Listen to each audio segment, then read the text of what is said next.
और जालिमों, मोदी एक बार फिर जीत गया कि आसाम से बंगाल तक मोदी का डंका बज रहा है। और इनके साथ साथ दो भाई, दोनों कुत्ते, पाकिस्तान और बांग्लादेश, भिखारी और कंगाल, उनका रोना धोना। उससे बांग्लादेश में हड़कंप मचा हुआ है। जिन्होंने किसी भी तरह से भारत में घुसपैठ की और भारतीय नागरिकों का हक मारते हुए सारी सुविधाओं का लाभ ले रहे थे, पहले अपना बोरिया बिस्तर समेटना शुरू कर दिया है।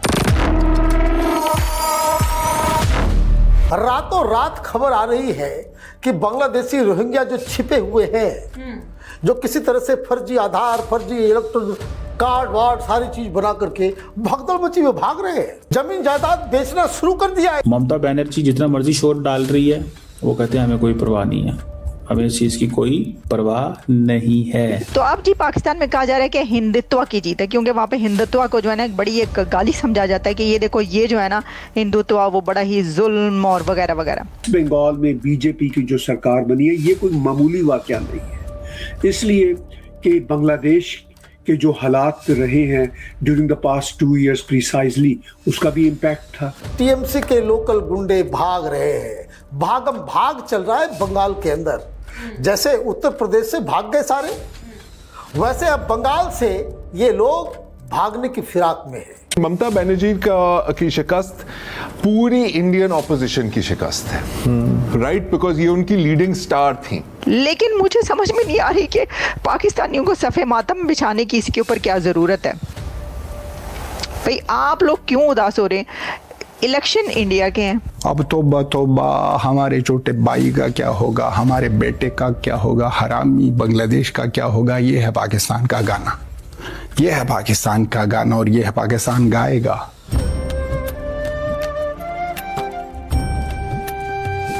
जय हिंद दोस्तों, MDM न्यूज़ HD चैनल में आपका स्वागत है। दोस्तों, बंगाल में बीजेपी की ज़बरदस्त जीत के बाद अब ग्राउंड रियलिटी पूरी तरह बदल चुकी है। जितने भी इल्लीगल बांग्लादेशी इमिग्रेंट्स थे उनके बीच अब पैनिक का माहौल है। रिपोर्टों के अनुसार ये घुसपैठिए अब रातों रात अपना सारा बोरिया बिस्तर समेटकर भागने की फिराक में हैं। उन्हें डर है कि मोदी गवर्नमेंट का अगला कदम उनके खिलाफ सख्त एक्शन होगा। उन्हें उम्मीद थी कि ममता दीदी की सरकार उनकी सुरक्षा करेगी, लेकिन अब भाजपा के आने से उनकी सेफ हेवन वाली प्लानिंग धरी की धरी रह गई है। सिर्फ बंगाल ही नहीं, सरहद पार पाकिस्तान मीडिया में भी मातम छाया हुआ है। पाकिस्तानी पत्रकार और नेता अब इस बात से डरे हुए हैं कि PM मोदी चुनाव से पहले पाकिस्तान पर कोई बड़ी सर्जिकल स्ट्राइक न कर दें। उनके मन में 24/7 बस यही खौफ बैठा है कि भारत कभी भी उन पर भारी पड़ सकता है। एक तरफ जहां भारत के सनातनी इस जीत का जश्न मना रहे हैं, वहीं हमारे दोनों पड़ोसी बांग्लादेशी घुसपैठिए और पाकिस्तान गहरी चिंता और दुख में डूबे हुए हैं। अब देखना यह है कि आने वाले समय में भारत की ये जियोपॉलिटिकल ताकत और कितनी बढ़ती है। अपनी राय आप कमेंट करके जरूर बताएं। तो चलिए आइए देखते पाकिस्तानी मीडिया का रिएक्शन। और वीडियो शुरू करने से पहले रिक्वेस्ट है, वीडियो को लाइक कीजिए और चैनल को सब्सक्राइब करके बेल आइकन को दबाना मत भूलिएगा। जय हिंद, जय भारत। मोदी को तो मतलब देखे ना, वो पूरा का पूरा वो ले उड़ा। वो तो मोदी ने तो कमाल कर दिया भाई। पहले 2-3 दफ़ा वो जो अपनी लगातार कॉन्टिन्यूस जीत है वो तो अपनी जगह पर, लेकिन अब वेस्ट बंगाल में जो कमाल किए, तो ये तो आपको नहीं लगता कि ये वो सिचुएशन है इमरान खान वाली? आप उससे उलट कह रहे हैं। लेकिन मैं इस वक्त ये कहना चाहती हूँ कि जो साहब है ना जिन्होंने ये कहा, या बहुत सारे लोग जो ये समझते हैं कि इंडिया का जो प्राइम मिनिस्टर है वो कोई अनपढ़ बंदा है, या उसने कोई वो 5वीं क्लास से भागा हुआ कोई ऐसा बंदा है, क्योंकि वो जो एक चीज़ है ना कि जी वो चाय की दुकान पर काम किया करते थे, या चाय वाला, जो कि उन्होंने खुद भी अपने आप को, मोदी साहब ने कहा। तो नरेंद्र मोदी ने जब अपने आप को खुद चाय वाला कहा, तो उसकी वजह से वो ये जो है ना ये मार्जिन लेते हैं। लेकिन मैं आपको ये बताती हूँ, मैंने सर्च किया कि नरेंद्र मोदी की क्या तालीम है, तो मैं आपको ये बताना चाहती हूँ।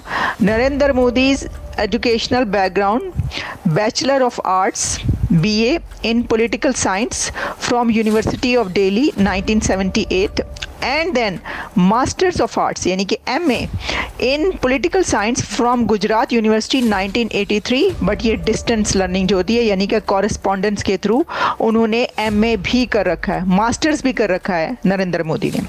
अगर आप इसको निकाल भी दें, मैं कहती हूँ ये तालीम निकाल भी दें, ठीक है ना, आप कहेंगे नहीं जी नहीं, ये तो वो उन्होंने वो क्या कहते हैं जिस तरह आपकी तरफ चलता है पैसे दे के डिग्री ले लेते हैं, तो वहाँ पे भी उन्होंने पैसे दे के, हालांकि ऐसा नहीं है। लेकिन मुझे ये बताएं कि आपकी तरफ 78 इयर्स में जो बड़े बड़े पढ़े लिखे एजुकेटेड प्राइम मिनिस्टर्स और प्रेसिडेंट्स आते रहे हैं, उन्होंने क्या किया पाकिस्तान के लिए? और भाईन उन्होंने तो ताड़ा मुल्क ही 2 लाख करता।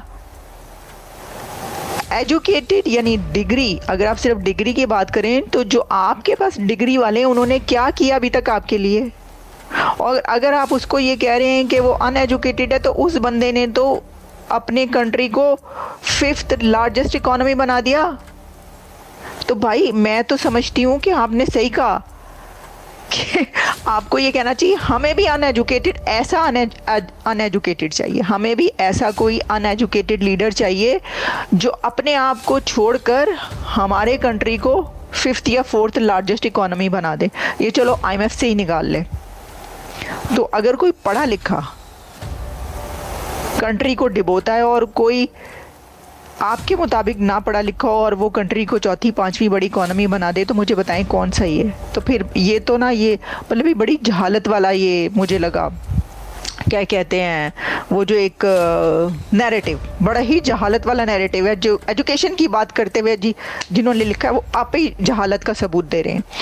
क्योंकि आप ये देखें कि किसने क्या कर दिखाया। अच्छा जी, ये तो चलें, खैर मैं कुछ बातें वो कर दी, वही मैं कह रही ना कि वो सफ़े मातम जो है वो बिक चुकी है। वो कह रहे हैं कि हाय हाय की हो गया, मोदी फिर आ गया। अब इसके ऊपर ये भी कहा जा रहा है कि अब क्योंकि मोदी आ गया है तो मोदी की आने की वजह से अब जो इंडिया और पाकिस्तान की वॉर है वो इमिनेंट हो चुकी है, वो ज़रूर होगी।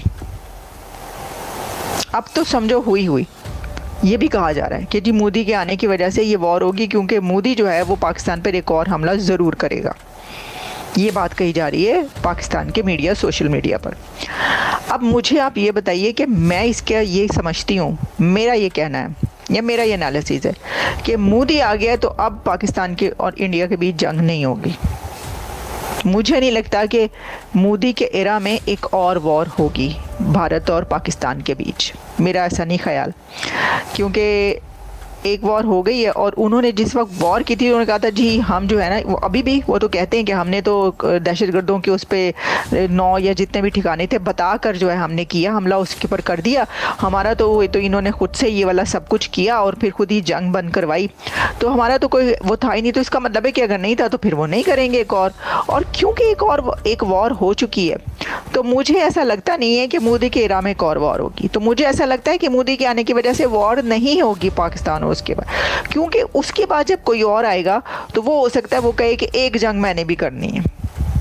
देखिए ना, वॉर जो है ठीक है, अगला आए वो कहे मुझे भी, मैंने वोट लेने के लिए वॉर करनी है पाकिस्तान की, या मैंने अपना डंका बजाना, क्योंकि मोदी का डंका तो बज चुका। अगर आपको वीडियो पसंद आए तो चैनल को सब्सक्राइब करें और बेल आइकन को जरूर दबाएं ताकि आपको ऐसे ही लेटेस्ट वीडियो की नोटिफिकेशन मिलती रहे। Thank you for watching. मैं हूं विवेक, मिलते हैं नेक्स्ट वीडियो में। Stay updated and stay safe.